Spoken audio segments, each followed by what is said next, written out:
In the last episode, we saw how the Ottoman Empire ruled Palestine for over 400 years and how its slow collapse opened the door to European powers. But what happened next would change the future of Palestine forever. This is the story of the British Mandate, a period of betrayal, resistance, and the beginning of the modern-day crisis. But what if I told you that Britain made promises to 3 different groups and broke all of them?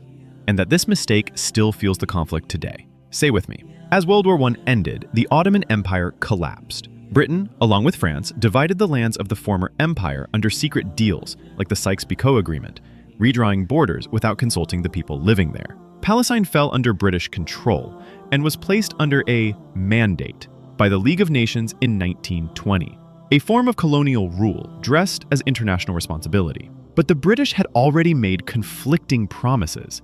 In 1917, they issued the Balfour Declaration, promising to support the creation of a national home for the Jewish people in Palestine, a land already inhabited by a majority Arab, Muslim, and Christian population. At the same time, Britain had promised independence to Arabs in exchange for their support in fighting the Ottomans.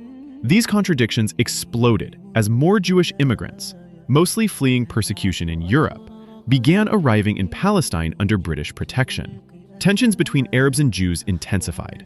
Arab Palestinians feared displacement, and Jewish settlers saw the land as their promised homeland.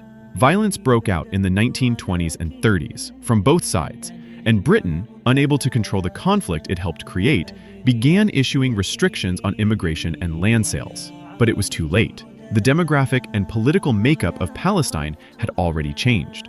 The Mandate period also saw the rise of Zionist institutions, Jewish paramilitary groups like the Haganah, and underground movements preparing for an independent Jewish state.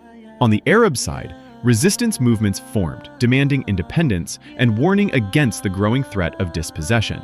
By the time World War II ended, global sympathy for Jewish refugees reached its peak.